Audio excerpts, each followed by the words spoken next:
مرحبا جميعا، معكم أسامة الطيار.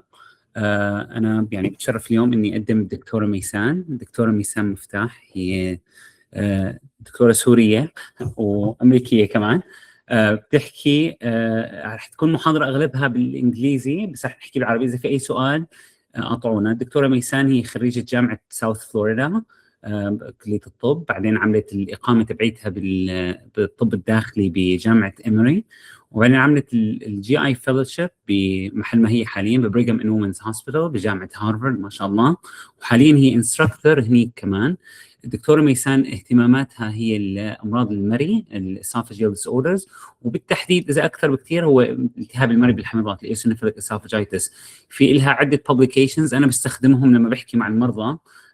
فيعني ما شاء الله هي بدايه يعني الكارير تبعها واوريدي عندها كثير انفلونس، فنحن كثير فخورين فيها دكتوره ميسان، والحمد لله انه اعطتنا من وقتها تعطينا المحاضره. دكتوره ميسان تفضلي. شكرا أسامة، الله يعطيك العافية. مرحبا everyone، أنا معكم ميسان مفتاح. اليوم المحاضرة اللي هعطيها بالإنجليزي just because like I'm more comfortable giving medical talks in English. So إذا في أسئلة بس تسألوهم بالعربي and then we can answer them either بالعربي أو بالإنجليزي, but either way is fine. So I'm gonna رح أبلش هلا إن شاء الله, and then if there's any questions or just let us know. So اليوم today we're going to be talking about a practical approach to the management of food impactions. So let me see. Okay, there we go. Okay, so just to be clear, so this is a lecture that's going to be covering a practical clinical approach to food impaction. So it's going to be focused more on like how I would manage a food impaction if a patient came in, rather than focusing on the data or the literature that's out there about food impaction. We will address the guidelines, but I just wanted it to be a little bit more applicable for everyone here. It's intended for fellows and trainees. So if you are a senior gastroenterologist, this is going to be basic information for you. And then we're not going to cover removing foreign bodies other than a food bolus. I'm not going to go over a detailed evaluation of chronic dysphagia or like workup of the underlying diagnoses that can lead to a food impaction.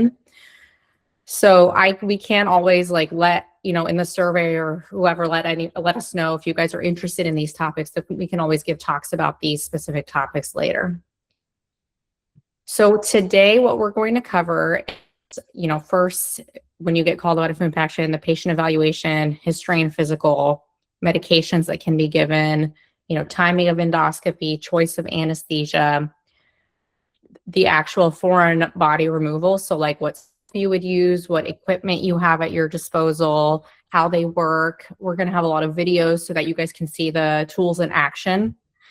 And then what to do after removing the foreign body, getting esophageal biopsies at the time of endoscopy, performing a dilation if there's a stricture present, discharge recommendations. And then I'm going to do a quick review of certain diagnoses where we will just focus on endoscopic images. That way, when you're doing the endoscopy, you take out the food bolus and you do a good exam, you might have a hint of like what the cause of the food impaction was. So we're going to start with a case. So this is the typical person, at least in America, that comes to the ER with a food impaction. So you have a 35-year-old white male. He comes to the emergency room with a complaint of, I can't swallow. So what would you like to ask him? If you guys want to throw things in the chat or give some comments before I move to the next slide. I don't even know how to see the chat. أنا هشوف الشات. I'll take care of the chat. طيب السؤال هو مثل ما الدكتور ميسان، إذا في إجانا مريض ما عم يقدر يبلع، شو هي الأسئلة اللي حنسألها المريض؟ فيكم تكتبوا بالشات، اللي بده يحكي مفتوح المايك للجميع. حدا يعمل تايبين مشان نستنى شوي.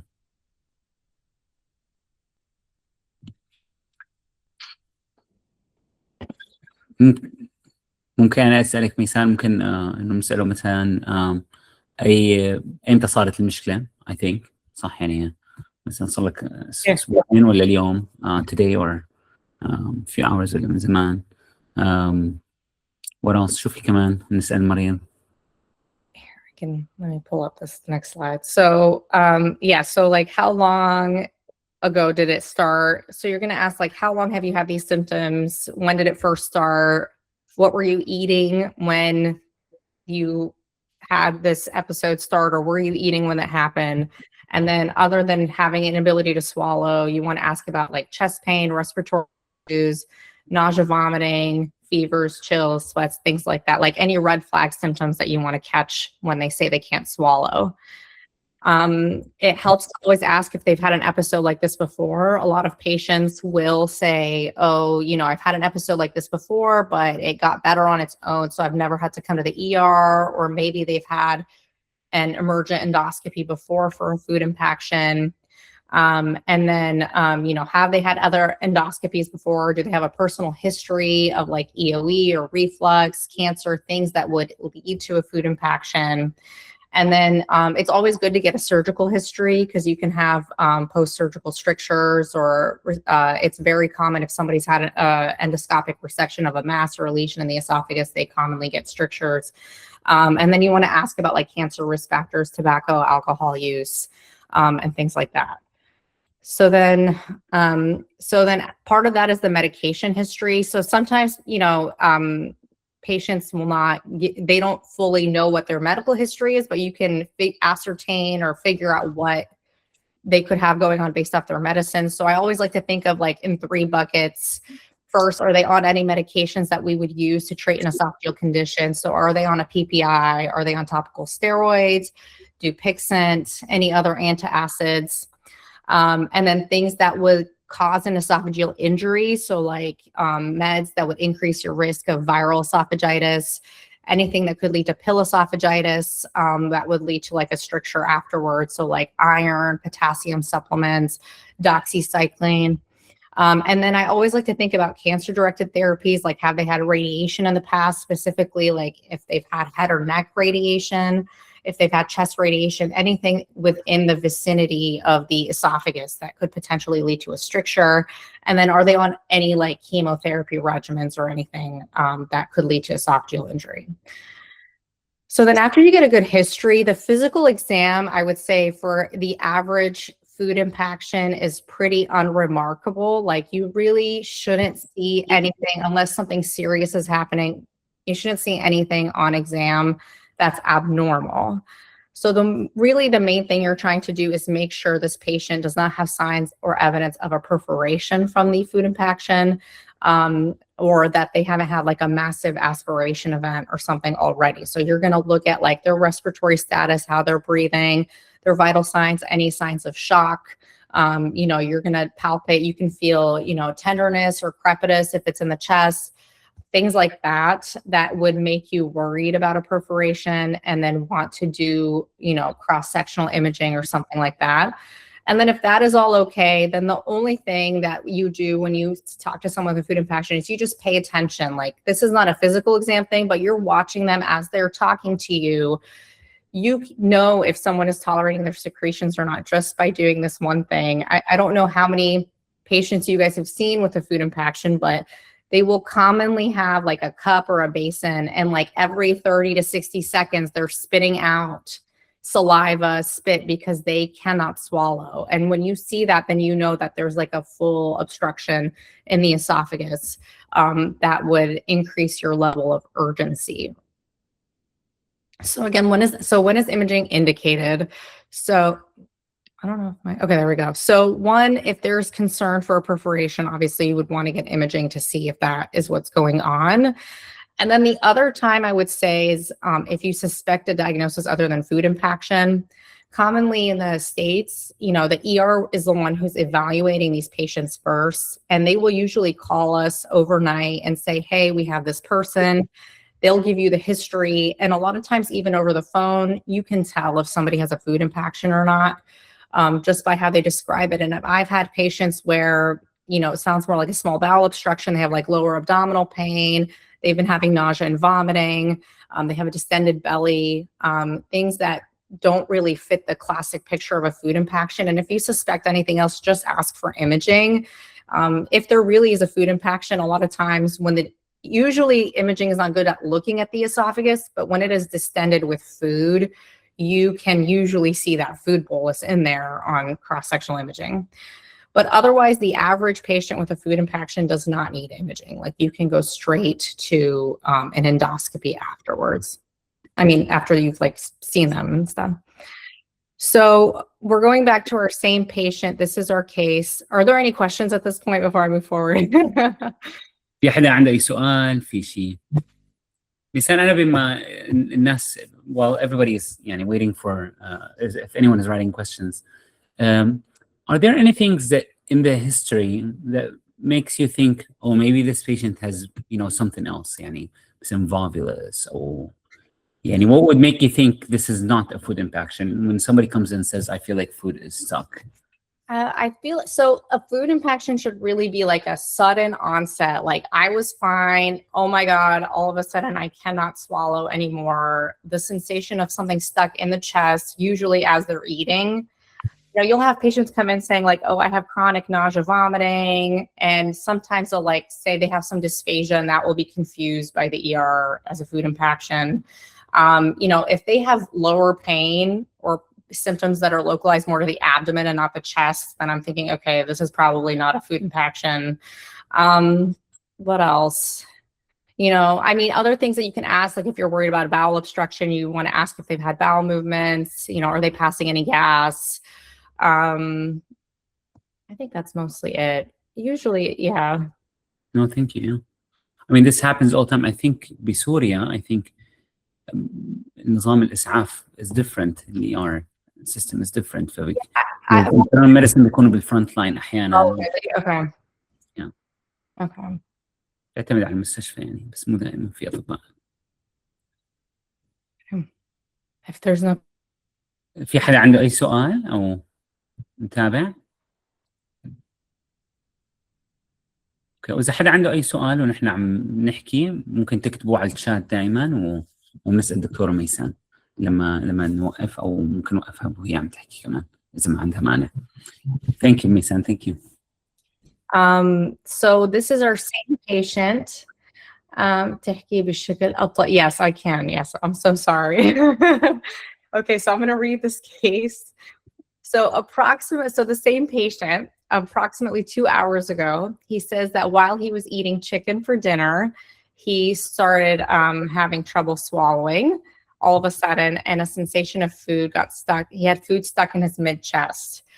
Since then, he's been unable to swallow any solids or liquids. He's had a similar episode 2 years ago, and at the time, the food passed after 15 to 20 minutes, and he didn't have to go to the ER or have an endoscopy. He has not had a previous evaluation with a GI doctor before. He has no medical problems. He doesn't take any medications. He does not smoke, and he has 4 alcoholic drinks a week. And sometimes patients will even tell you, like, I've had this before, but usually I'll drink a bunch of water and then it'll go down, or they'll like beat their chest and then the food bolus will go down. So knowing what they've done in the past or how many of these episodes that they've had before, it will mostly help you with, oh, like, do I think this patient has EOE? You know, you ask about reflux symptoms. Do they have that? So then after that, you do your exam, and this patient is basically has a normal exam, no respiratory distress, but you notice he's spitting into a cup every 30 to 60 seconds. So what would you want to do next? رح ألخص أنا بالعربي. يعني المريض إجا كان عم يتعشى، عم ياكل دجاج، فجأة حس إنه عنده مشكلة بالبلع، حس الأكل بصدره، ما عم يقدر يبلع أي مواد صلبة أو سائلة، وصار معه شغلة مماثلة من 2 سنين، وبهذاك الوقت الأكل مشي بعد 15 20 دقيقة بدون ما يعمل أي شيء. هلا لما عم تشوفه المريض اموره تمام بشكل عام، بس هو عم يحكي معك قاعد عم يعني في لعاب كثير ومعه كاسه وعم يبزق فيها كل الوقت. شو الشيء اللي لازم نعمله بعد يعني لما نشوف هالمنظر هذا؟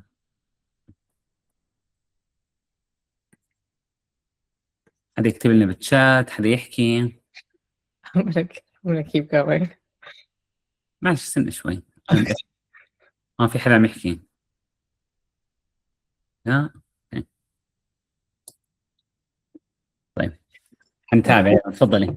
Okay, so you would do an endoscopy next, but I'm going to talk about medications that you or will be asked about or that, you know, are in the literature and just talk about my opinion on whether or not you should use any of these.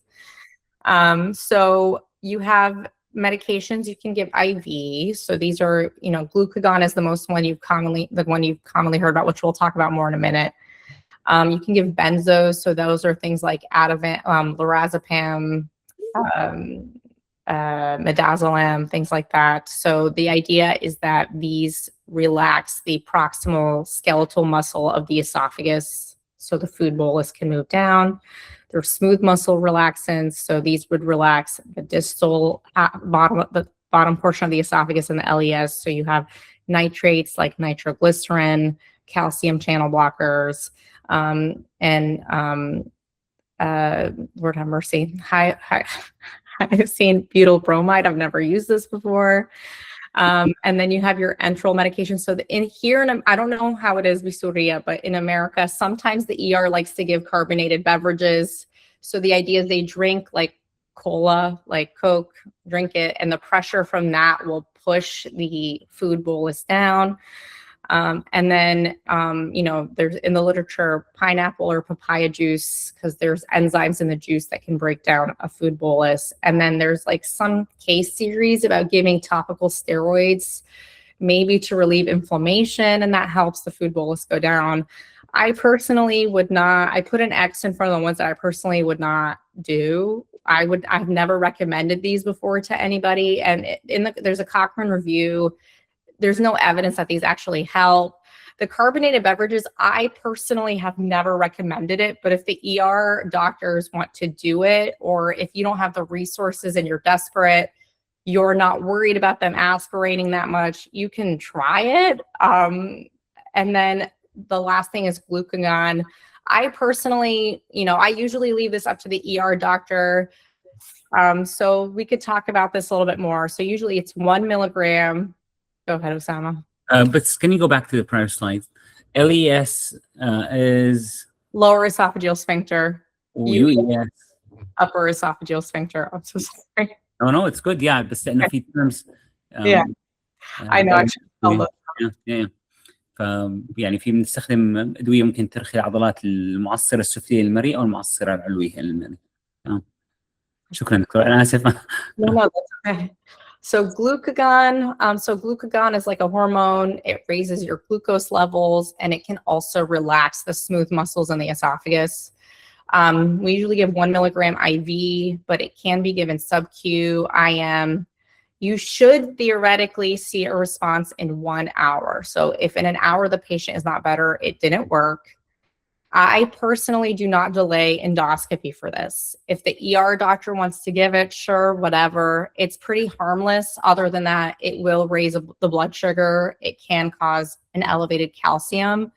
But, you know, so otherwise, I personally have not seen anyone have any bad effects from glucagon, but those are theoretical risks. So I'm going to keep moving on though. This is like, so I'll leave this to, you know, the provider's discretion, basically. So going back to our case, the history is the same. You know, he's spitting up every 30 to 60 seconds. When would you like to perform your endoscopy? I think I'm going to just give you guys options. So do you want to do it emergently within 6 to 12 hours, urgently within 24 hours, or outpatient? Which means he goes home, and then he comes back بيجي يوم تاني and you do your endoscopy. طيب إذا بدكم نعملها أرقام، فيكم تحطوا أرقام بالشات 1 2 أو 3. 1 هو إنه نعمل تنظير بشكل إسعافي خلال 6 ساعات ل 12 ساعة، نعمل تنظير بشكل مستعجل خلال 24 ساعة، أو يعني نعمل تنظير بالعيادات اليوم الثاني أو شيء. 1 2 3 من شمال اليمين.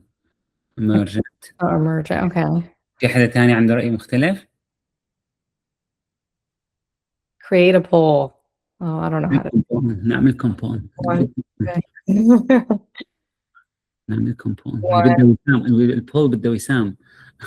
Okay, I mean, we have a lot of ones. Okay, so I would agree with everyone in the chat that this patient needs I would favor an emergent endoscopy. So this is kind of like the quick and dirty way of determining what the timing should be. So for patients who come into the ER and their symptoms go away, they are okay and they can eat food in the ER. So usually we will do a PO challenge where, Nazi Mai or Ekid or whatever, it's Ekid, he's able to eat, and then you can send them home. They can have an endoscopy outpatient.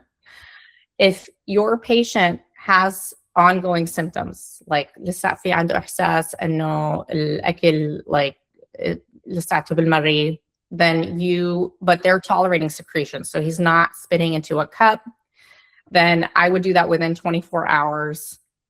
And then if your patient does not tolerate secretions, then I would do it within 6 to 12 hours. There are many papers lately. GI doctors do not like to go into the hospital at night. So there's a lot of papers that are now trying to show that patients who get scoped within 6 to 12, patients who get scoped within 24 hours have similar outcomes, that you don't increase the risk of perforation and things like that. I think these studies are limited. Osama, you can say what your opinion is too. They're all retrospective. There's a clear, what we call a selection issue, because if you decided a patient is safe to wait 24 hours, that patient is less sick than the one that you decided to scope within 6 to 12. And I don't know of any randomized trials that say, oh, we're going to randomize to 6 to 12 or 24. So personally, right, so basically what I'm trying to say is GI doctors want to make everyone urgent and not emergent. So there are limitations, which we just talked about, but this is my personal approach. Is usually I see how long has this patient been symptomatic. Sometimes old people will come in and say, actually, I haven't eaten in 2 days. The food's been stuck there. That makes me nervous that food has been impacted there, especially if they're not tolerating secretions, that I would not wait for that person unless they really seem fine and they're not spitting into a basin. Also, if they're older or if they have a high aspiration risk, that would make me more nervous. So it really just depends. But if someone's sitting there comfortable, they haven't been symptomatic very long, that person can wait till the morning to be scoped. Would you agree with that? I don't know if there's any other في داني كمان وفي دكتور حسام كمان. فأنا I agree with this completely. موضوع الدراسات الموجودة هي كلها فيها مشكلة. يعني بنقارن نحن دراسات بنسميها يعني إنه بنطلع نحن على قاعة بيانات وبنشوف والله في فرق ولا ما في فرق. ما فيها قرار بالأساس اتاخذ إنه هذا المريض ما ينعمل له منظير. ففي اختلاف بين هالمرضى. فهذا كثير مهم. هاي الدراسات اللي بتقول إنه ما في فرق. دائما هو قرار مثل ما عم تقولي، هو قرار individualized، قرار شخصي بنطلع على كل مريض لحاله ونشوف هل المريض ممكن ينتظر ولا ما ممكن ينتظر، على الاعراض قديش عنده اعراض، واذا خاصه اذا عنده مشكله انه يصير معه اسبريشن، هي اخطر شيء يعني، خاصه بالمرضى الكبار بالعمر يعني، او حتى الصغار بالعمر. الاسبريشن احيانا ممكن الواحد يقعد بالعناية المركزه كذا نهار بسببها. فانا شير this. واقف داني، شو رايك كمان؟ I agree with both of you. I think guidelines are helpful to guide, but يعني أحيانا المريض بيجي ومثل ما قلت يعني your clinical judgment should be extremely important, especially when you do this enough. الاكسبيرينس تبعك، الجادجمنت تبعك، المحاكمة كطبيب كثير مهمة بهاي الحالات. كمان في عوامل تانية أحيانا الواحد ما بيفكر فيها بهيك دراسات ريتروسبكتيف. يعني إذا المريض بيجي مثلا الساعة 2 بالليل أو 3 بالليل، أحيانا كثير بينطروا للساعة 6 الصبح أو 7 الصبح. يعني هذا الوقت نطر مو لأنه يعني بس لأنه التكنيكال المريض إجا بالليل مثلا. أحيانا ما بتقدر تلاقي أنستيجيا بقلب النهار لكذا ساعة. في كثير عوامل بتلعب دور بالتايمينج. بس in general إذا أنا قلقان على المريض يعني I wouldn't wait even if the guidelines say wait 24 hours. Okay, thank you. Thank you, Danny.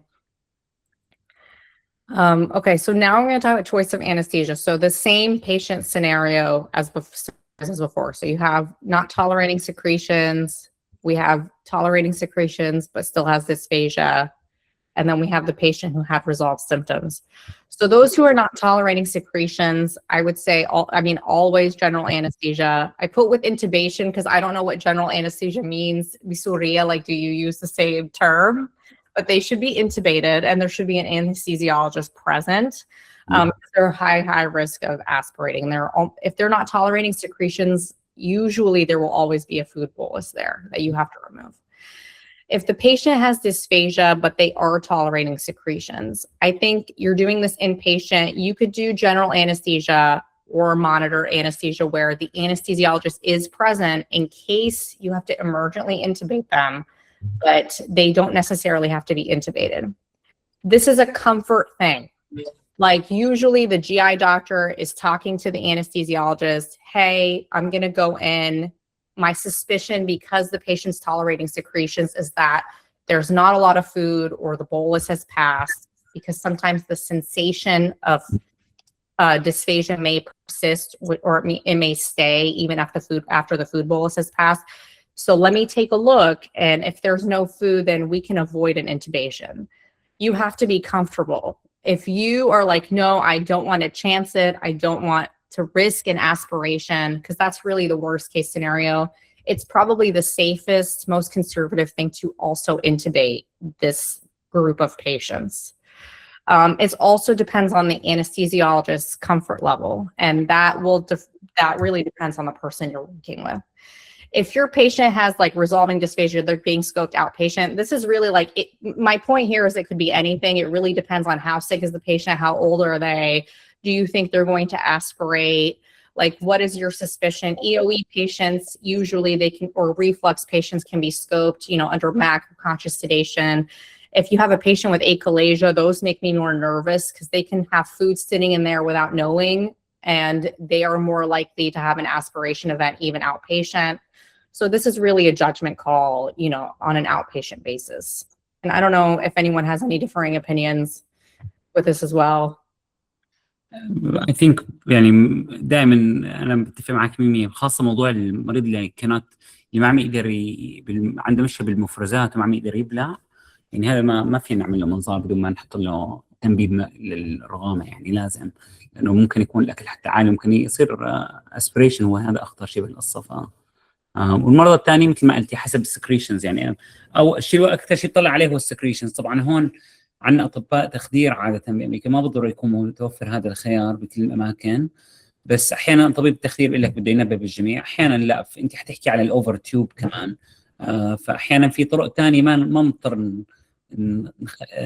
نحط تنبيب للرغامه يعني معها، ولكن حتحكي الدكتوره ميسان عليها ايضا ان شاء الله. Okay. Yeah, I agree. I think it's almost always my anesthesiologist, they prefer endotracheal channel anesthesia and strictly intubation. Okay, so now I'm going to talk about the procedure, so the actual endoscopy. So the choice of endoscope, I mean, I'm sure there are other opinions. I personally just always use a standard gastroscope first.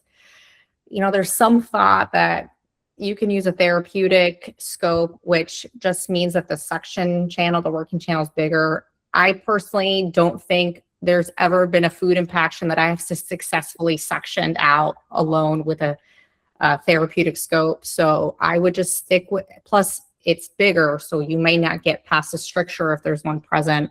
So just stick with the standard, and just know, it's good to know that a standard gastroscope is 10 millimeters, less than 10 millimeters in diameter. At the end of it over here, the working channel is 2.8 millimeters, and then you have about 100 centimeters in length where you can go down. So it's just good to know that for your tools and things like that.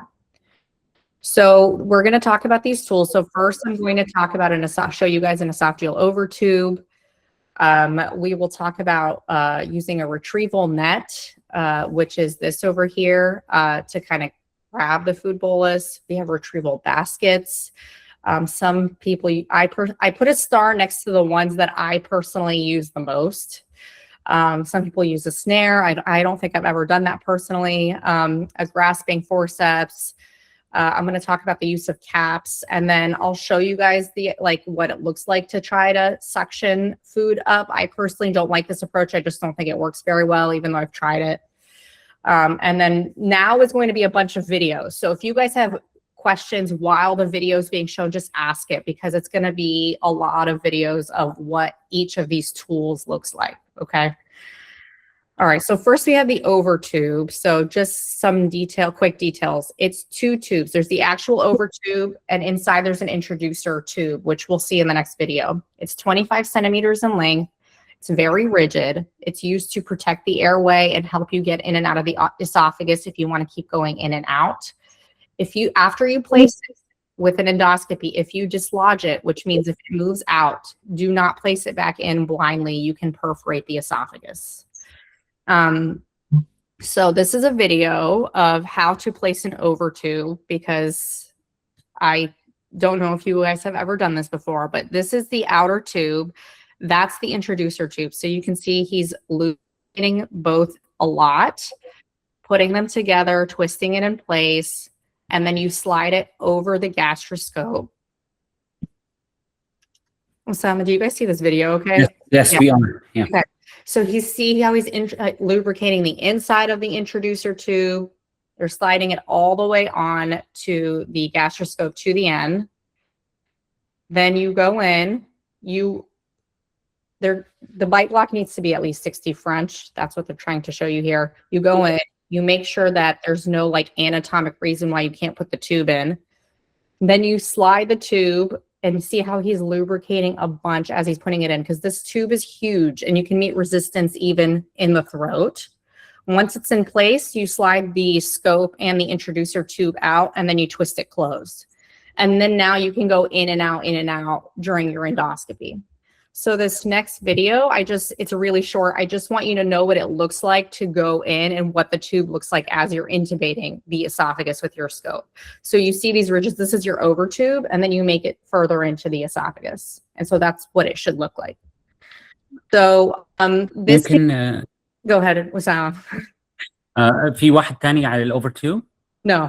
اوكي طيب هل حدا استخدم هل شفتوا هذا الأوفر تيوب عم يستخدم من قبل؟ في حدا هل متوفر أم غير متوفر؟ طبعا هلا ممكن يكون ما متوفر، إن شاء الله حتصير شغلات متوفرة أكثر مع الوقت، فإذا ما متوفر بس هي أداة مهمة كثير. طبعا مثل ما شفتوا عبارة عن أنبوب فوق المنظار.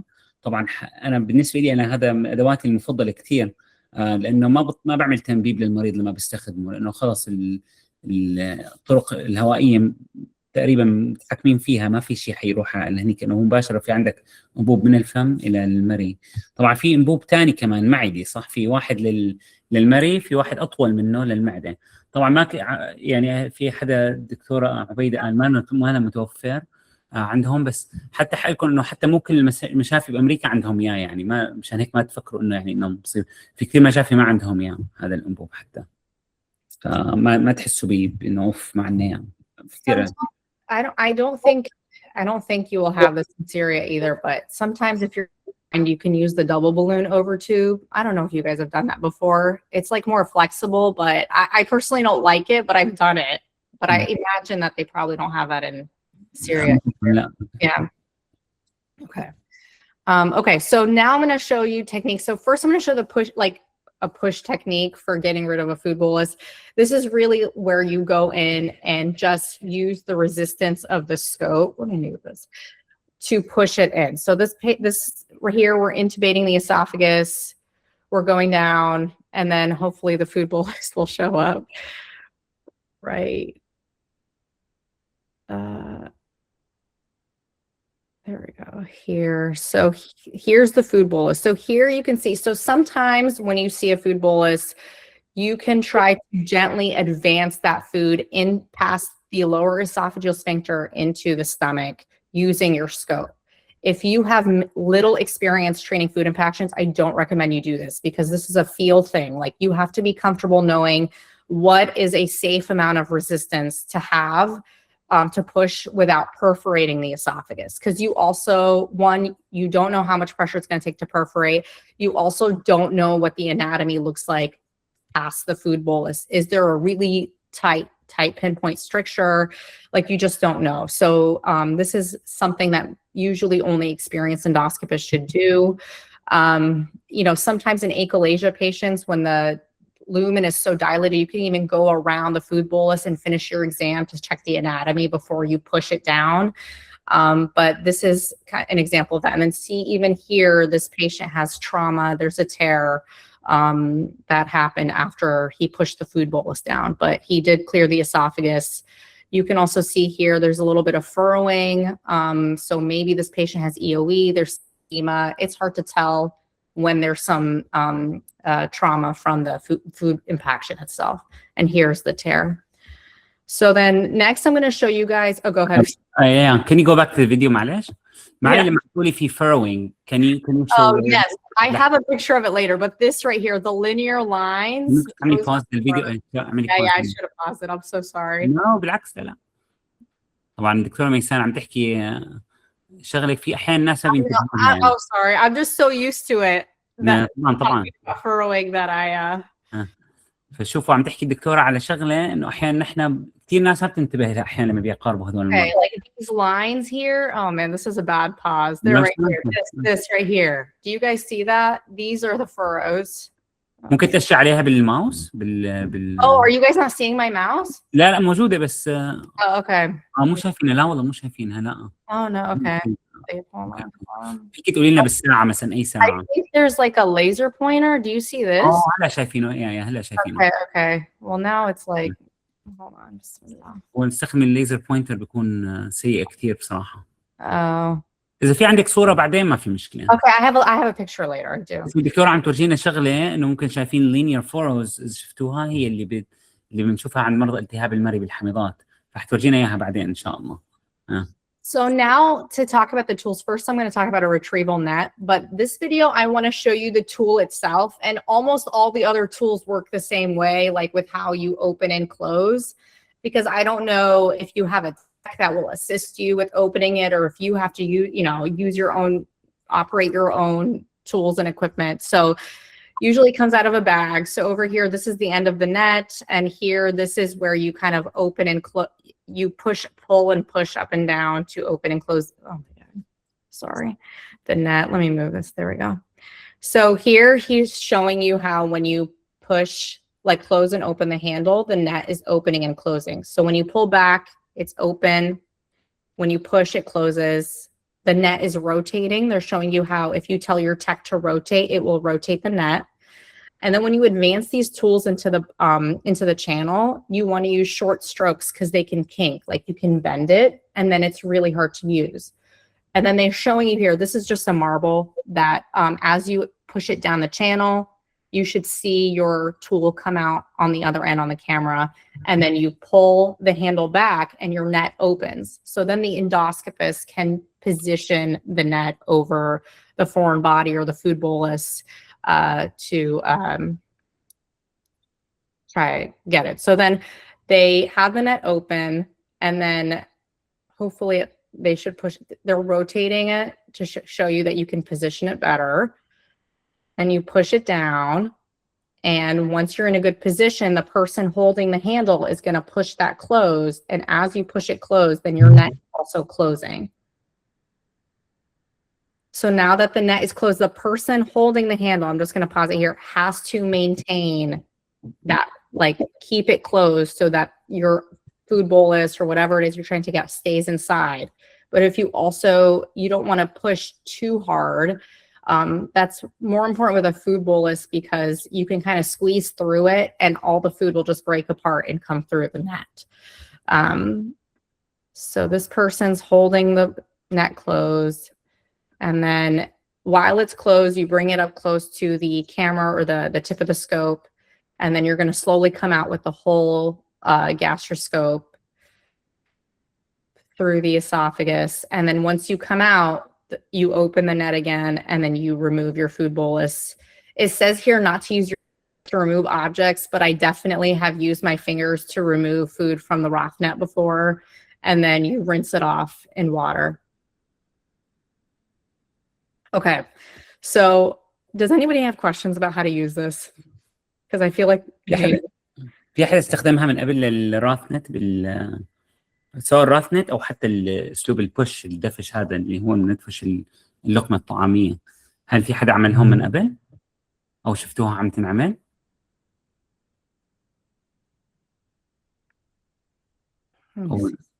ممكن حتى بس نخلص نسألكم شو هي الأدوات اللي استخدمتوها من قبل. So then, okay, so I'm going to go to the next video. This is a rock net in action, removing a food bolus. So here's your food bolus. You have your net. We're opening the net. The problem is positioning it. So you want to get it past the food bolus some so that you can actually grab it. And then you want to get it around as much as you can, then close it. And then see how this person has it closed and it's coming out and they're able to take the food bolus out of the esophagus. Okay. So then I think this video, I kind of wanted to show you what it looks like when you have trouble with a Rothnet. So sometimes what happens is it gets all wet and soggy and it doesn't open very well anymore. And you may have to, and you can even see here, it's like falling apart a little bit. So when it does that, sometimes you have to just get a new one, or you have to rinse it out in a water basin before you use it. The other thing is if you just catch the tip of the food or like the edge of it, you can just tear the food bolus apart, especially if it's like chicken. It's really gross. But like that's just something that you have to think about when you're using it. And then again, if you close it too tight, sometimes you can squeeze through and just break the food into a bunch of pieces and it doesn't come out of the esophagus with you. So you have to, it's something that you figure out the more that you use it. And then finally he got a piece over here and he's cleaning it out with his fingers, which I also do. So and so here you can see you also have to be careful when you keep using these tools. You can create trauma in the esophagus. There can be some bleeding. That's the other issue with using this. The Rothnet is fairly safe. Some of the other tools that are sharper, like the snare, the forceps, those are, using those, sometimes you go and you use them blind a little bit. I personally don't like that, but because you just don't know if that's why I never use a snare, because you just don't know if you're damaging anything, any mucosa or anything else in the esophagus. Okay. So now I'm going to show you guys the retrieval basket. I personally have never used this, maybe because I don't know that I've just never been taught to use it. I don't know if Wissam or Danny, if you guys have used a retrieval basket to take out food bolus. It looks pretty great in the video. But you could see it's basically the same technique as the net. Essentially, you're getting the basket around the food, and it works the same. The handle and everything works the same to open and close. You get it around, you close it, and once you have the food bolus in a good position, you take it out. Oh, wow. Oh, you haven't used it either? Danny, استخدمتها من قبل؟ I don't remember. I use it a lot for necrosectomies, which is the same concept. I used it like 3 times last week. It is very helpful, but I think it's also very simple to use. I don't think it's a lot harder to use or more dangerous than the other tools. We'll try next time. Yeah, I know. Now I'm like, maybe I should try it. But see, now you can see, I just kept this because I want you guys to see that after you remove a food bolus, see how you can see all this trauma. I don't, some of it can be from the bolus itself. Some of it can be from the tools that you used. So that's why you just have to, and he's pushing the rest of the food down because it's just small pieces, which you can do that if there's only small pieces left. Okay, I'm going to go to the next video. So this is someone using a snare. I personally do not like this approach. Let me mute this. I do not like this approach. I just don't like using snares blindly in the esophagus. If anyone feels differently, feel free to chime in. It makes me uncomfortable.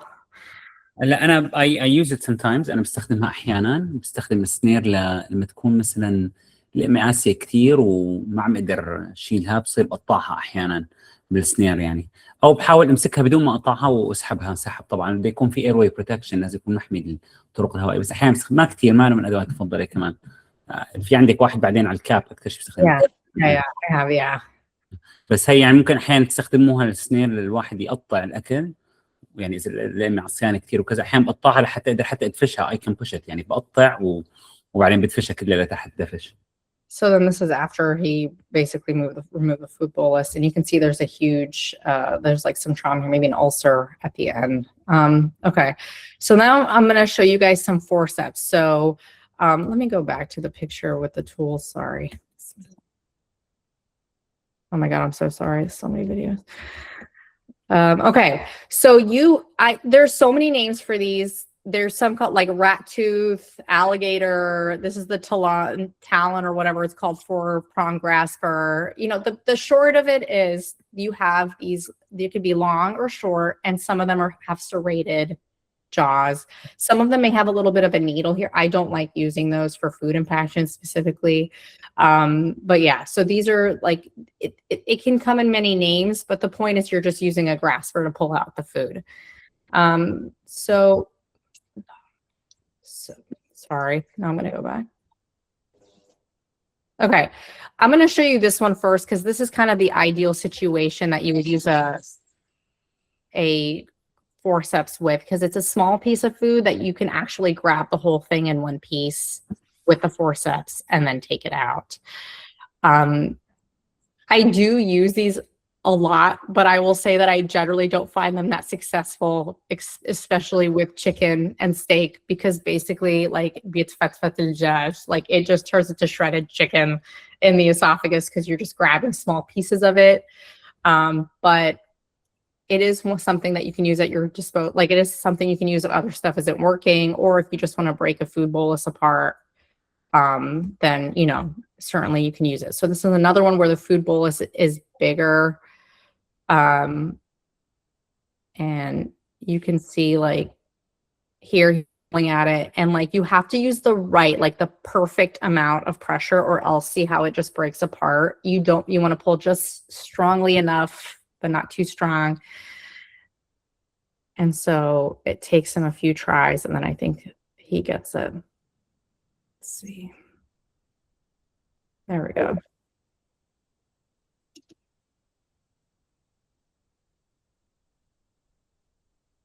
Like, that's a bigger piece. Usually if you're doing this, you're taking out the food bolus piecemeal. Like, it's not coming out in one piece, realistically speaking. So that's the other, like, if you don't want to spend that much time, but sometimes you have to.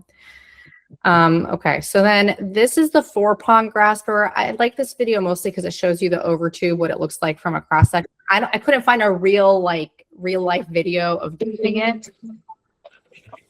So see how you're going through the over tube, going down, and then theoretically the 4-prong grasper should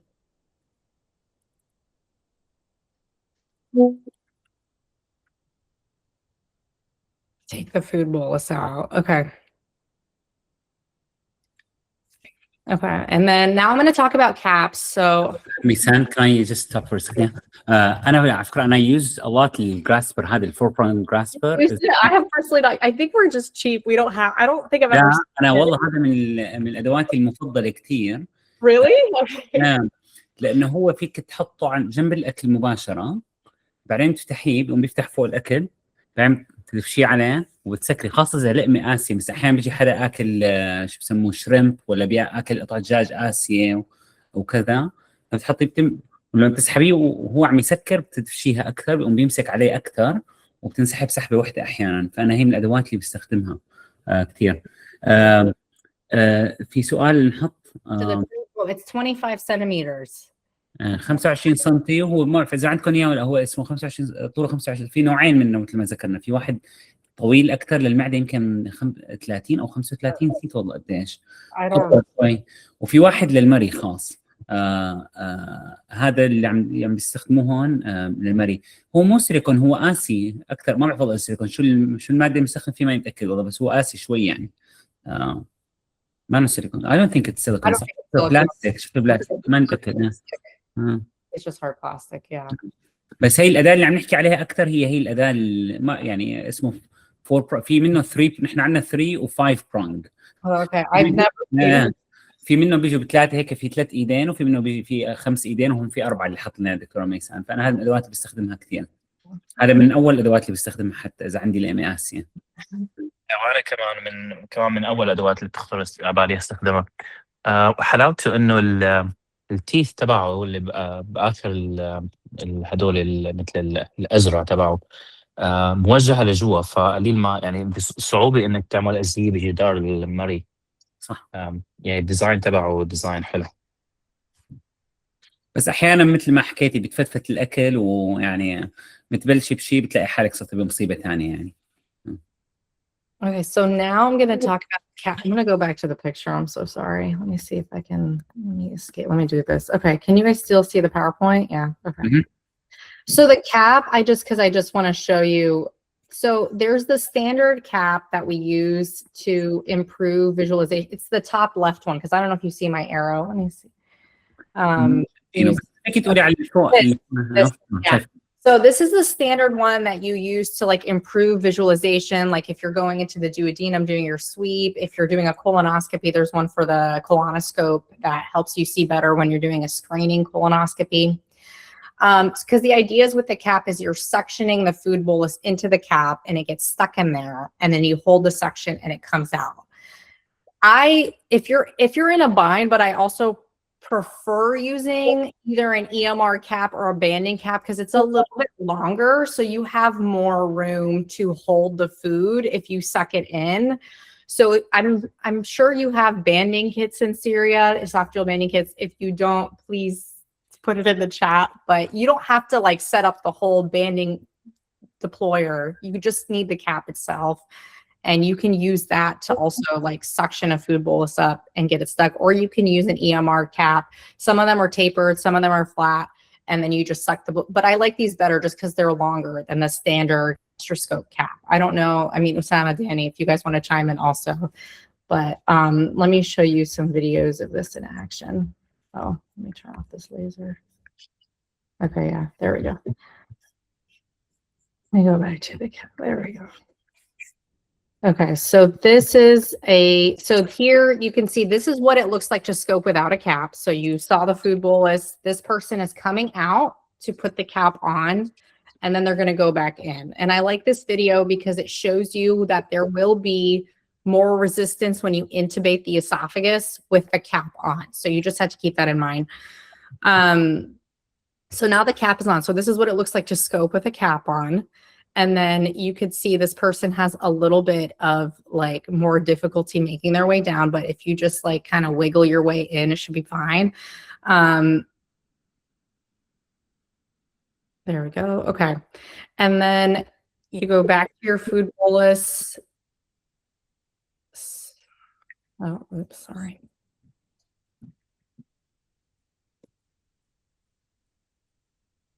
And then here you could see he's like squeezing the cap onto the food bolus, and then you kind of apply it your like maximum suction and then get the food into the head cap. So now it's stuck in the cap, and you can see he's coming back out. He's withdrawing the scope.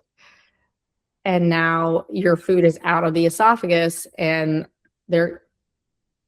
I don't know if they go back in and do the exam. So now you can see that the food bolus is now gone. So that's, that's like this has helped me many times remove a food bolus pretty quickly. So that's why I like to use a strategy up front a lot of the times if I can. Very, very nice video. Yeah, I'm a big fan of CAP. I use it for all my other procedures, EMRs, USBs, and just looking to use a CAP. So I would always love to use a CAP when I can. It's nice to see it. The CAP you're using is a little tapered, and من قدام شوية تطلع قدام, which I think is also helpful. It can help you with the feeding pattern particularly. انا كمان بس حقول اني انا هي من الادوات بستخدمها كثير لما بدي اشيل اكل. بالنسبه للشباب او زملائنا اللي بسوريا، يعني ممكن ما يكون عندكم هذا الكاب الموجود، بس مثل ما قال الدكتوره ميسان ممكن تستخدموا تبع الباندينج كيت نفس هن كلاتهم نفس الشيء، بس طبعا في منهم هيك فانسي اكثر على مقصوص على جنب، وفي منه انه معمول خاص لهالقصه، وفي منهم لا. انا بستخدم العادي اللي بيستخدمه عاده بالتنظيم مثل ما قال داني، احيانا اذا عم عالج نزيف هضمي او كذا، بس فيكم تستخدموا نفسه تبع الباندينج 100% فيكم تستخدموه. والفكره هي انه نسحب الاكل لجوا، صح دكتور ميسان؟ هي نسحب الاكل لجوا ونحافظ عليه مثل ما هو، بحيث انه ما يتكسر معنا وقتها بنقدر نسحب الاكل. طبعا هي الشغله على بساطتها هي نسبيا جديده على بساطتها يعني كفكره هي نسبيا جديده وصار عم تنتشر اكثر واكثر. بس يعني انا بالنسبه لي من اول ما بلشت استخدمها يعني موضوع اللقمه الطعاميه العالقه هي صار ياخذ معي نص ساعه بالكثير ساعه. كان زمان احيانا في ادوات عالم تقعد احيانا ساعتين وثلاثه عم يشيلوا اكل، خاصه اذا مريض عنده اكليجيا او شيء. بس اما هلا هي الوسيله خاصه انا بستخدمها كمان مع الجراسبر هذا اللي حكينا عليه الفور برونج، فبستخدمه بسحب الاكل لجوات بيساعدني، وبعدين بعمل سكشن وبسحب الاكل وبطلع خلصنا. واحيانا ممكن يتكسر معنا الاكل، بس بنكون احنا قدرنا نفحص او قدرنا نكسره شوي لحتى نقدر ندفشه. ما بعرف ميسان اذا في فيديو على الموضوع كمان ولا لا، بس انا احيانا بحاول اروح جنب الاكل، يعني ما بروح على الاكل نفسه مباشره. I couldn't find a video. I know. I was looking to go. You can explain it. Yeah. Yeah. I tried, but I couldn't find one. ايه بس احيانا بنروح جنب الاكل وبنحاول نسحبه من جنب كمان لحتى نفرغ المسافه اللي حوالين الاكل ونقدر نسحب الاكل اسهل احيانا. فاحيانا ممكن انا اقعد احفر جنب بطرف الاكل لحتى اخفف يعني الضغط على المري، وبعدين بقدر اسحب الاكل كله او بقدر ادفشه بسهوله. Okay, there I have another. This is very short, but let me mute this guy. But here he's like using the cap again. This is a short video, I think. Yeah. Goes into the esophagus. This is the food bolus. So here he's talking about like what they call the corkscrew technique. Basically, when you suction it in, you're wiggling, like you're twisting back and forth to help kind of loosen it up and get the food bolus out. I have a picture of this too. Let me see. Like you can see here he's going slow, wiggling it out. And then the food bolus comes. See how he's twisting? I don't know if you see how it's like, you can see the lumen twisting back and forth, and then it comes out. So the idea is like when you use the cap and pull it in, you want to kind of jiggle it, twist to get the food out instead of just pushing or pulling, because it's just less successful. So this picture on the right, let me see this one here. Okay. كروك سكرو هي في تحت الاناني، هي اللي بنحطها بنحطوها بالقنينه وبيدوروها وبيسحبوا بعدين بطل القنينه، فبيعملوا نفس الشيء، بتحاول حركه التدوير لحتى نقدر نسحب الاكل. Okay, so then here it's like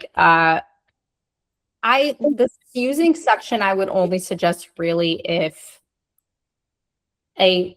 like this is like the achalasia patient where the majority of what's sitting in the esophagus is liquid and you want to get all of that out.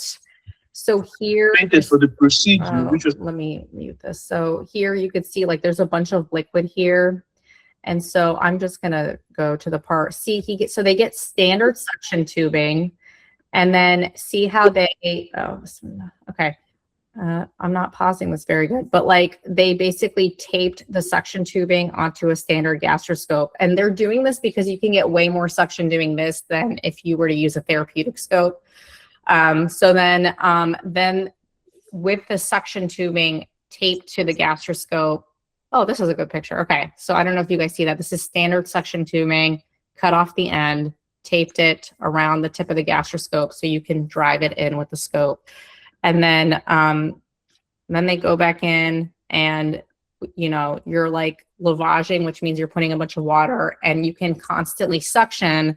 And then over here, they're using a forceps. I think it's like a rat tooth, and they're breaking apart the food bolus into a bunch of tiny little pieces, putting a bunch of water, lavaging, and then suctioning the food bolus up that way.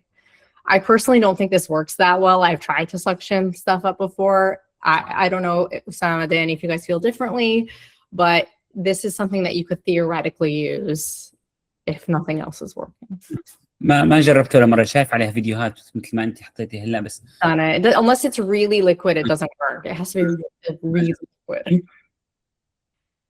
So like maybe achalasia patients, but. بس هي الفكرة انه يعني الفكرة انه بنقص الانبوبة السكشن وبنلزقه على المنظار مثل ما شايفين، وبننزل ونستخدم انبوب السكشن لحتى نسحب كل شيء. بس انا ما جربته ولا مرة. Okay. ميسان بتعرفي بيعملوا ديسكونكت للسكشن كله from the scope، يعني السكوب ما بيعود في عليه سكشن ابدا. We'll have the scope suction too. الاثنين سوا بنفس الوقت. I just get a separate batch of suction tube. I've tried it. I mean, this works better for blood. So if you have like the GI bleeder, this works great for that. Yeah, the concept is nice, but I agree. I haven't used it, but there is a company who makes similar device that you have a suction tube you connect to the colonoscope. Maybe you guys know about it, that you use for the colonoscopy when the prep is not great. So it's kind of the same thing, right? Like you irrigate it and you irrigate your suction when the prep is not great, so you don't have to reschedule the patient.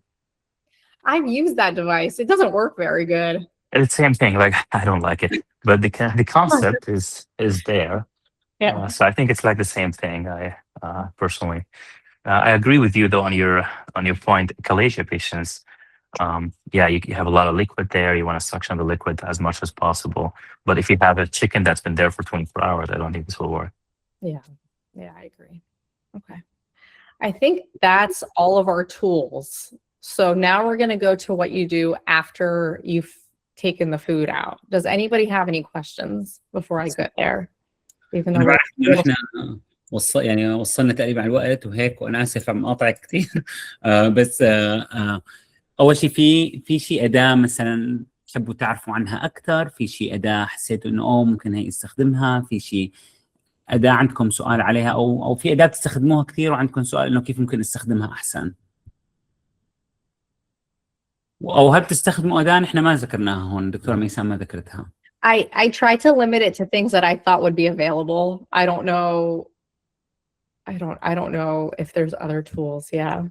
Bisuria, if there's anything else that they use. طيب إذا حدا عنده سؤال مرة ثانية، إذا حدا عنده أي سؤال فيكم تحطوا دائما الأسئلة بالشات ونكمل إن شاء الله. Okay. So now, so after you take the food bolus out, cath method is really interesting. Oh, okay. Well, I'm glad that you enjoyed it. Okay. So after you take the food bolus out, you want to do a very good exam of the esophagus. And I would say you almost always should biopsy unless you really have a known diagnosis, like, this person has cancer. Even if they have known EOE, it's still good to biopsy to see what the status of their disease is. So my recommendation, and to maximize the diagnostic yield, you should always get at least 6 biopsies. And that ensures 100% sensitivity. So I'm outlining landmarks of what we consider distal, proximal, and middle esophagus. So the distal esophagus is usually the distal 8 centimeters, so 32 to 40 centimeters. Middle esophagus is 24 to 32 centimeters, and proximal is 16 to 24. And so you need to biopsy at least 2 esophageal sites. So the guidelines recommend always get distal and then either middle or proximal. So you can do 3 in the distal esophagus, 3 in the proximal esophagus. I personally like to get 2 distal, 2 middle, 2 proximal, because I like to mostly because EOE is a particular interest of mine. I like to assess eosinophilia all throughout. And then this is in addition to any abnormalities that you see. Like if you see an area of stricture, an area of inflammation, an area of furrowing or something like that, you should target those abnormal areas in addition to these biopsy samples, to make sure that you are getting enough for a diagnosis. Okay. After you do that, if a patient has a stricture, there's a lot of data that it is safe to dilate at the time of an endoscopy, at the time of the endoscopy to remove the foreign body. This is tough. It's the same issue as the data about timing of endoscopy, because it's mostly retrospective data that says that it's safe. And usually an endoscopist, when they're looking at the esophagus, is assessing real time, is there too much inflammation for me to do a dilation right now? I would say, generally speaking, people do not dilate a very inflamed esophagus. The risk, do you biopsy in the same session or on the same session? Sorry, I need to make that clear. It should be the same session. I would say maybe there's like literature that only about 40% of people with food impaction get biopsied. It should be 100% of people. We have so many patients that get lost. They come back with another food impaction. They don't get a diagnosis. They get a delay in treatment. There's many issues. So it's perfectly safe. This, I truly believe, is perfectly safe to do at the time of the endoscopy almost every time. And it's really important for patient care to figure out the cause and make sure they get treated accordingly so they don't come back with a food impaction. Now, the esophageal dilation, again, I'm commenting on this real time at the same endoscopy. Okay, perfect. At the same endoscopy. But again, there's data that it's safe, but this, I think, is the selection issue where usually as an endoscopist, you look at the esophagus and you are determining, does this esophagus look too inflamed for me to do a dilation? Do I think the perforation risk is too high? You don't want to be stretching extremely friable mucosa and perforate. I mean, that would be a disaster. Esophageal perfs are some of the worst perforations in the GI tract, in my opinion. So I think it's hard to say that these are safe because it's probably less than a fifth, like less than 20% of patients that actually get dilated when they have a stricture. So you can use either a balloon dilator, which is the one on the left, or a bougie dilator. It doesn't matter. I usually tailor it based off the type of stricture that I have. Is it a small, short, singular stricture where I can use a balloon? Is it a long stricture where I need to use a bougie dilator, like a savory? I usually dilate in increments of 3 millimeters to reduce the perforation risk. And then if you think there's a cancer that you biopsy for, please do not biopsy malignant strictures, especially if you don't know that it's a malignancy yet. And then if there's a lot of inflammation, I personally do not dilate them. I put them on a PPI and bring them back in a couple of weeks and I dilate them then. Danny, Usama, feel free to chime in, but that's my personal opinion. I don't think the safety literature, the way they try to sell it as being safe, I don't buy it as much as, we try to sell it perfect. Thumbs up. Okay. أنا كمان أنا نادرا ما أعمل يعني توسيع مري بأثناء الإزداء مريض. دائما يعني بحاول قدر الإمكان ما أعمل، خاصة إذا في التهاب كثير، إذا في أحيانا حوالين الأكل بيكون في inflammation، في التهاب كثير. هل هي مستاهلة ولا لا؟ يعني هذا السؤال. إنه واحد يأخذ الريسك، يعني هل الواحد يحط المريض بخطورة؟ Okay, agreed. So then discharge recommendations. So you've taken the food bolus out, you biopsied everything, the patient, everything's good. So now what do you do at discharge? Because usually if you fix this, they don't get admitted to the hospital. These patients can go home the same day. So the first thing you ask yourself, is this patient already on a PPI? If not, do they need one? Typically, if people see a lot of inflammation, esophagitis, it may not even be related to reflux, but it helps with mucosal healing. A lot of people will prescribe a PPI. You have to be careful though, because if you did not biopsy, you will affect your ability to diagnose EOE and reflux in the future. And EOE is particularly finicky because you have to hold the PPI for 4 weeks or it will affect your diagnosis later. So that is the first thought. The second one is, you always got to think, do I need to restrict this diet? Generally, no. I almost let everybody advance unless they have a severe stricture. So we're talking like less than a 12 millimeter stricture that needs to be dilated more. Otherwise, I let patients advance, what we call advance is tolerated. So they basically do it at their own pace. And then the last stuff is, does this patient need an expedited outpatient endoscopy? So before you see them in clinic, do you need to do one? If they didn't have an EGD at all, they should have an EGD. Personally, I think within 2 weeks.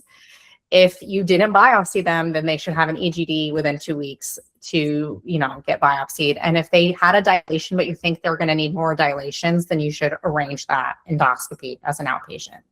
And I put this in all caps, all patients should have GI clinic follow-up because these patients get lost all the time. And usually they don't have a diagnosis or they need a workup or whatever.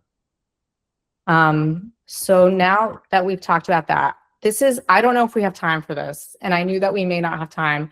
This is a very quick review just to show you endoscopic pictures of diagnoses. So you just know, oh, I saw this. Maybe this patient has this diagnosis.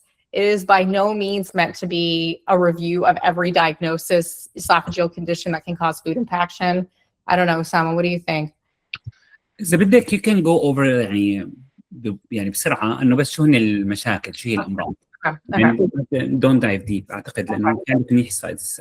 So the two most common causes are going to be either EOE or reflux related, like esophagitis stricture. So those are the things. Everything else is way less common. So malignancy is less common, achalasia. They should be in the back of your mind though. So EOE, I don't know. There's like no literature on EOE in the Middle East. Generally, it's Syria specifically. So I don't know how much EOE you guys see. But it is an allergic condition of the esophagus where you have symptoms of esophageal dysfunction and eosinophilia.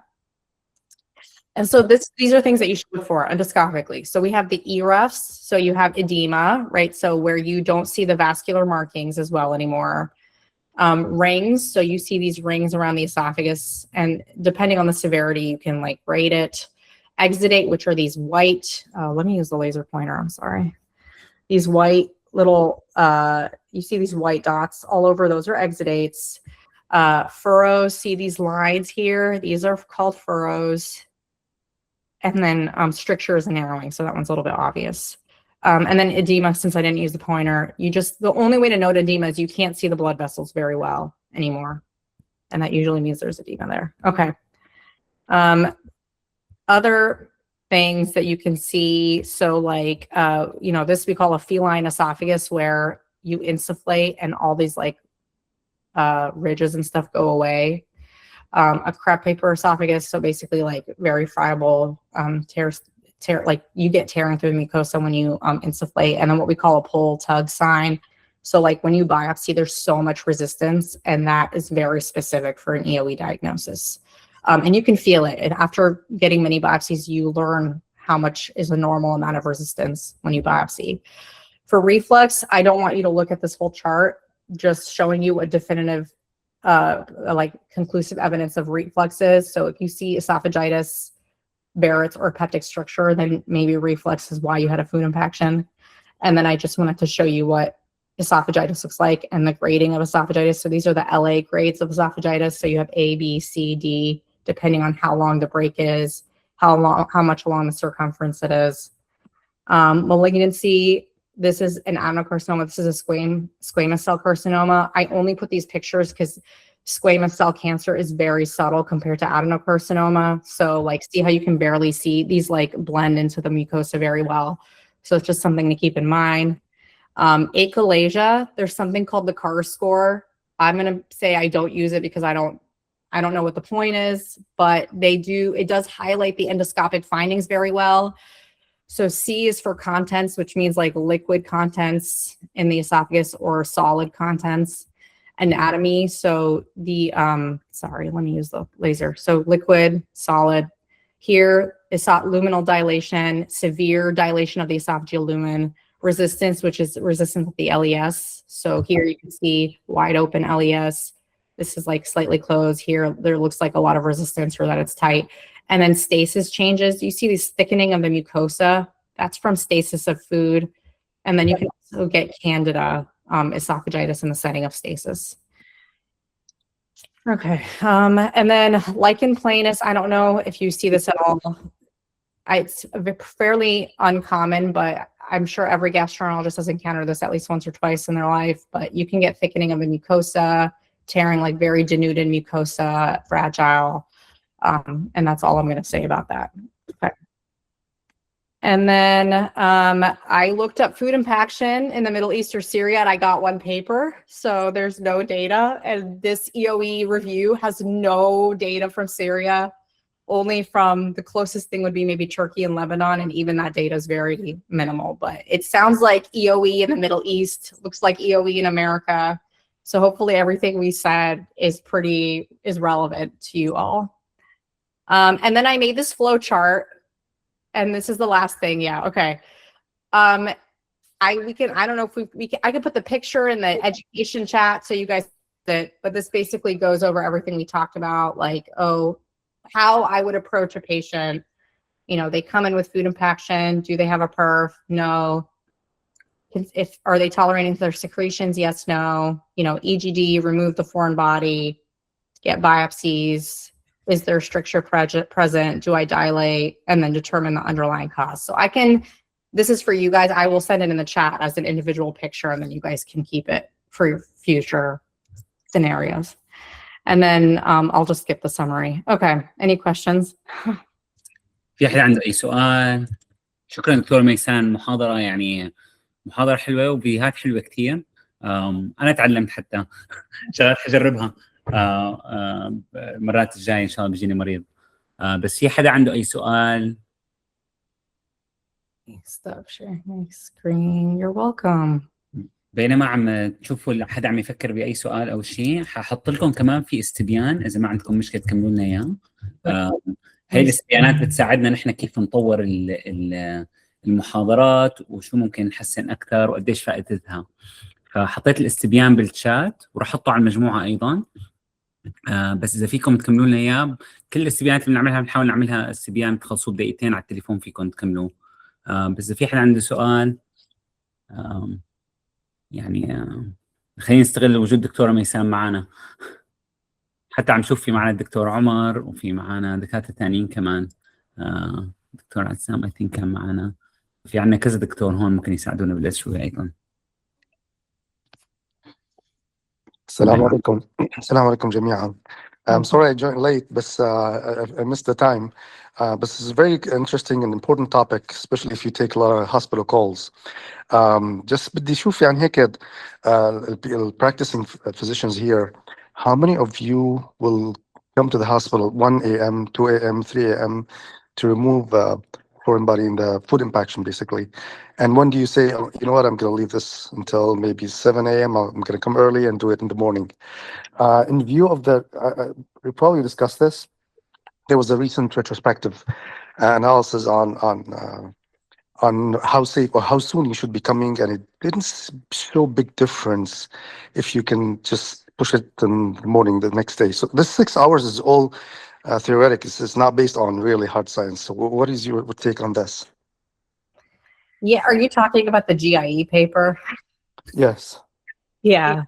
I mean, we talked about this briefly before. I personally think that the existing data is too limited, that there's a lot of selection issues. I know GI doctors don't like to come in. If someone is not tolerating secretions and they have told the ER that they've been symptomatic for quite a while, I will come in. I think this is also like an institutional culture thing, because at our institution, the providers always go in. So, I know that shapes a lot of practice too, because, even my husband moving from job to job, it's been different with the colleagues that he works with. But I just worry about aspiration. So I always ask about timeline and secretions. If it's like, oh no, they just had the impaction an hour ago, like they could probably wait till the morning and I'll let them wait. If they're young, if they're older, I get nervous too about them aspirating. So it's really like a case by case. But I will say, like at the Brigham, most of us will go in, and that's usually the expectation from the ER even. So أنا حقول عنا بالER. أنا بنغطي مستشفى أو 3 مشافي. في واحد منهم الإسعاف بيتوقعونا نجي فورا وبيعملوا لنا يعني قصة إذا ما جينا فورا.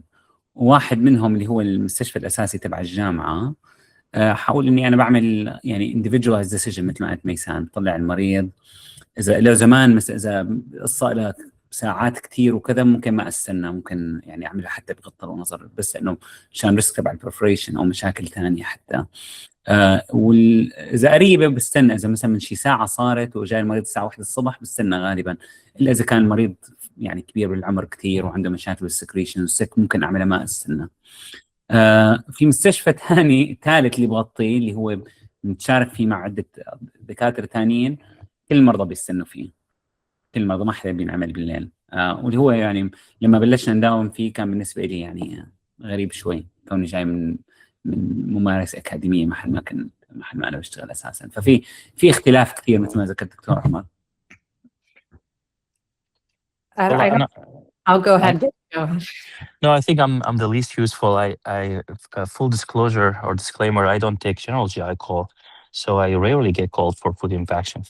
I think on the few occasions that I was covering or I had to come in, مثل الأسامة, I think it depends on a few factors, and sometimes the expectations is important, but يعني maybe like how serious you think the patient is. Some patients you feel like you cannot wait till the morning, honestly, and it might be easier to get it done, get it out of the way. So yeah, I know my colleagues here also come in at 1 a.m. if they have my general GI colleagues, they will come in at 1 a.m. if there is a food impaction. I mean, the other issue that you're weighing against is like if you're on service and you know the snap board the next day looks terrible and you're not going to get MAC or GA until the afternoon, then you're not just waiting a few hours, you're waiting like probably 12 hours to scope that person. So it's unfortunately there's a lot more than just science that goes into it. دكتور عمر انا حاسالك حرد لك السؤال حقول انت شو بتعمل؟ Well, the same thing I've done everything. Most of the time I go, but يعني I'm starting to get convinced if it's يعني I'm gonna go 1 or 2 a.m. and then wait for the anesthesia and wait for the things to be ready, and my next day is gonna be very hard. يعني staying awake and having so I will look into my next day schedule, look at the availability of anesthesia, look at how much pressure I'm getting from ER, and try to weigh everything together. But I've had patients where, yeah, especially older patients, that they're going to give you good history. They're coming with dysphagia, and you scope them, and you find that his foreign body got stuck in their esophagus for God knows how long. I'm sure every one of us seen this. So I'm starting to question about this 6-hour. Clearly, if there's a problem with handling secretions and all that, you're more pressure to do things quicker. But sometimes patients can tolerate food in their, especially if you get the chalagia, they have food in their esophagus all the time, and some of it is hard. So I know the space is bigger, there's not much pressure on the wall of the esophagus, but patients can, I mean, it's as I said, there's no one blank statement that you can go into apply to all patients. You just have to look at a lot of variables.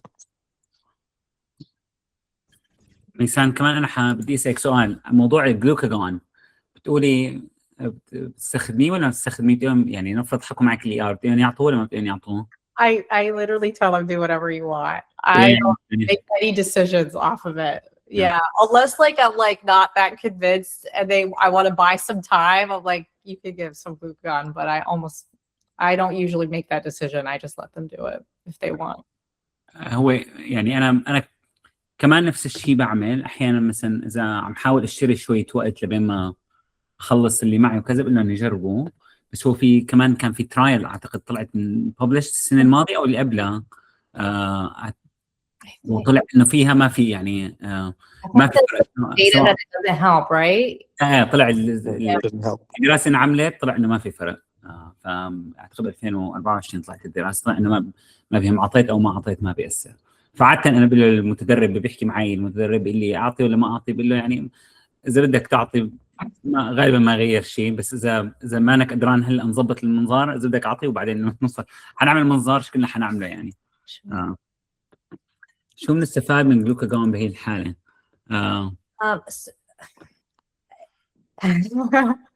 Honestly, so like the idea is that it could theoretically fix the food impaction because the esophagus relaxes. It doesn't usually work. So I don't make any decisions based on it. Like صراحة لون الER like فيكم تعطوا الجلوكاجون بس إذا بدي أعمل تنظير I'm on my way. Like I'm اجي على المستشفى anyway. ما بستنى لأشوف إذا اشتغل ولا لا. Yeah. هو كانت ممارسة دكتور أسماء، هي كانت ممارسة حقول هي ما كانت حتى ما زالت هي ممارسة شائعة. الناس بالإسعاف هون بيعطوا جلوكاجون حتى بكثير محلات لما يجي مريض عنده فود امباكشن. ما بعرف إذا هي الدراسة اللي طلعت دراسة يعني عشوائية معشاة كلها ممتازة كثير مقارنة ببلاسيبو، وطلع ما في فرق. من سنتين انتشرت الدراسة. ما بعرف إذا هالشيء أثر على قرار الناس ولا لا، لسه عم يستخدموها لا، بس بظن دكتور الإسعاف اللي بيستخدمها لسه بيستخدمها، واللي ما بيستخدمها ما بيستخدمها. It's hard because we're doing like this like pathway for EOE and food impaction patients with the ER. They just like to, because I think the other thing is GI doctors don't like to come in at night and they don't want to meet resistance. So they're usually giving glucagon before they call you to say, my patient's really uncomfortable, please come do a scope.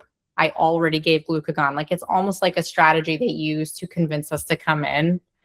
So I just think because of the cultural issues that we will keep using it. Is there an updated meta-analysis on the topic, if you guys know?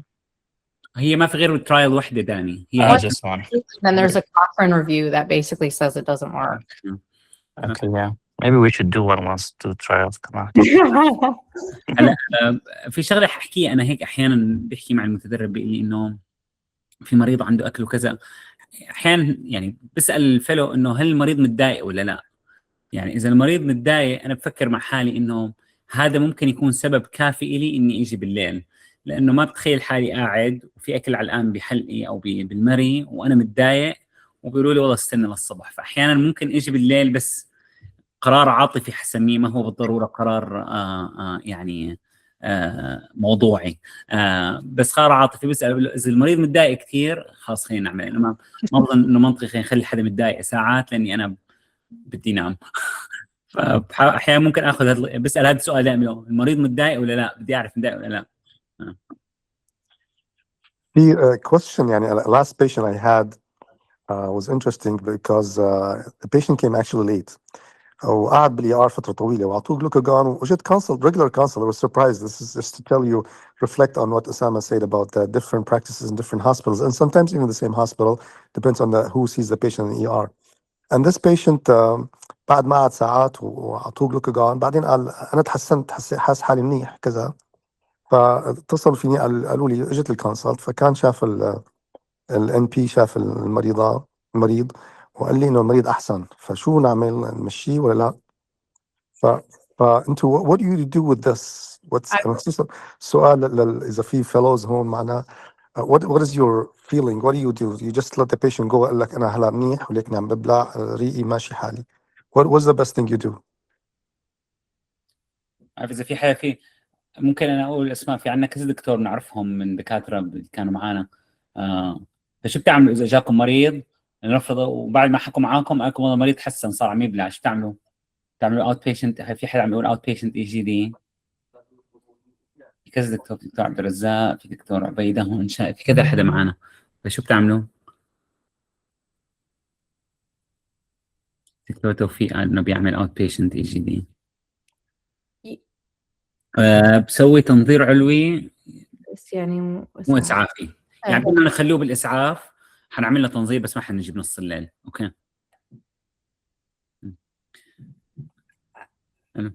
ميسان شو تعملي؟ I would, you have to PO challenge them. صح. Like exactly. you have to give exactly. them, okay. water لحتى ما يعمل لك الانستيزيا problem. Yeah. This is why I told the MP, go see the patient drinking a good glass of water and see if they can do it well. You should not just take the patient's word. لأنه المرضى sometimes يعني من نعم رب العالمين علينا إنه لما يكون عندنا إزعاج بيقعد معنا فترة نتعود عليه بده يصير طبيعي. You lose the discomfort from that annoying factor. You have to challenge it. So give them. So I told have them drink a cup of water, and the patient failed that. And we brought the patient, and indeed there was still the food impactions there. So just don't rely on the patient alone. If they tell you I'm fine, you have to challenge it. Or if you want to scope them anyway, that's not a bad idea either, because something happened there, and you should check it at one point. أنا ما مش بقول له أعطوه كاسة مي، إذا شربوا ما في مشاكل تمام. حتى أحيانا إذا تحسن على كاسة المي بقول إذا بدك كمان جرب أعطيه قطعة خبز. شوف إذا بتمشي ولا تمشي، إذا مشيت خلاص أمور بخير. بس كمان كثير هي مهمة لأنه في مرضى الأكليجا، مرضى الاي او اي متعودين انه الاكل عم يعلق كل الوقت احيانا، فما بيكون عندهم احساس بالموضوع. فكثير هي مهمه. الدكتور عمر ذكر هي الفكره، انه المريض متعود احيانا على الموضوع. فالتشالنج هذا لما نعمل له تحدي يعني بالاكل بياكد لك هل اذا شرب مي ورجع لك المي معناتها الوضع مو ظابط لسه. احكي قصه صارت معي بس دكتور عمر مثل ما ذكرت قصه مشابهه. انا من قريب اتصلوا علي اسعاف من مستشفى ثاني بعيد عنا شيء 4 ساعات، بده يحولوا لنا المريض وعم يشكي المريض عنده مشكله بالبلع وما بعرف شو. بعد عم نحكي انا والدكتور الاسعاف قال لي عم يتضايق من نفس وعم يتضايق. فانا كنت حقبل المريض، بعدين قلت له لحظه، انت عم تقول لي ما عم يقدر يتنفس وكذا، ما يكون الاكل راح على الرئه بدل ما يكون راح على المري. فقلت له اعمل سي تي سكان طبقي محور. فعمل سي تي سكان، طلع الاكل ما راح مع الان بالمري، طلع الاكل على الان بالرغامه بالقصبه الهوائيه. يعني هي شغلات صغيره كثير. قال لي يعني ما ابعث لك، قلت له شو بدي اعمل لك انا، يعني حكي حدا ثاني غيري، مو انا اللي بصلح هيك شغلات. طيب دكتورة ميسان، محاضرة رائعة كثير، شكرا كثير، يعطيك العافية. شكرا للجميع على مشاركتكم. شكرا دكتور عمر داني للجميع. بنشوفكم ان شاء الله الاسابيع القادمة. ما تنسوا تعبوا لنا الفورم اذا قدرتوا لو سمحتوا. الاسبوع القادم ان شاء الله معنا الدكتور عمر، حتكون محاضرة عن سرطان الكولون ان شاء الله. بنشوفكم الاسبوع القادم ان شاء الله. مع السلامة.